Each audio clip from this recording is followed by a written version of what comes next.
ఈరోజు నా మిత్రుడు అటు రాజేంద్ర ప్రసాద్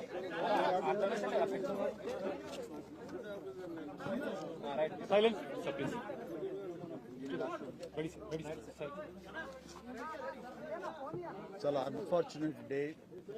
నా మిత్రుడు 46 సంవత్సరాల అసోసియేషన్ నాకు రాజేంద్ర ప్రసాద్ గారికి, నా బిడ్డలు వాళ్ళ బిడ్డలు కలిసి పెరిగారు. వాటి చెన్నైలో కానీ ఇక్కడ ఈ హైదరాబాద్లో కానీ ఎప్పుడు కలుసుకున్నా ఫ్యామిలీ పరంగా రాజేంద్ర ప్రసాద్ మాట్లాడుతుంటాడు. వాళ్ళ కుటుంబం, వాళ్ళ ఎదుగుదల, బిడ్డల పెరుగుదలన్నీ, అలాగే మా ఇంట్లో మా విషయాలు మేము చెప్పుకుంటుంటాం. అలాంటిది ఈ రోజున వినకూడని ఓ దుర్ఘటన, అకాల మరణం తన ఇంట్లో చోటు చేసుకుందంటే చాలా చాలా బాధ అనిపిస్తుంది. ఎందుకంటే ఆ వయసు బిడ్డలు నాకు ఉన్నారు. అలాంటి బిడ్డ అనుకోని విధంగా ఈ రోజున కాలం చెందడం అన్నది చాలా మనస్తాపానికి గురయ్యాను. ఈ సమయంలో ఎలా తీసుకుంటాడు, ఏమిటి అన్న, ఎలా ఓదార్చాలి అని వచ్చిన నాకు తన యొక్క జీవితంలో ఒక పరిపూర్ణమైనటువంటి వ్యక్తిగా ఈ రోజున కనిపించాడు.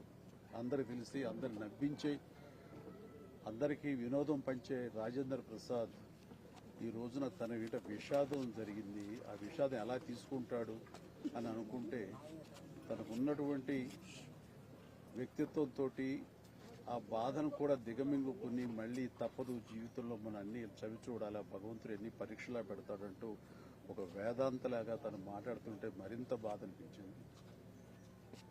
అలాంటి నా మిత్రుడికి ఇలాంటి సంఘటన జరగకూడదు. ఎందుకంటే చిన్నవాళ్ళు పెద్దవాళ్ళు ఏమవుతారు ఏంటి అంటూ ఆ వయసుకు సంబంధించి మరణం దగ్గర అవుతున్న కొద్దీ వాళ్ళు బాధపడతారు. అలాంటిది బిడ్డలు ఇంకా ఎదుగుదల ఉంది, వయసు సగం కూడా కాలేదు జీవితకాలంలో, వాళ్ళు అలా కనుమరుగైపోతారనేది తట్టుకోవడం చాలా కష్టం. అలాంటి పరిస్థితి రోజున నా మిత్రుడికి, ఆ కుటుంబానికి కలిగినందుకు చాలా చాలా బాధ అనిపిస్తుంది.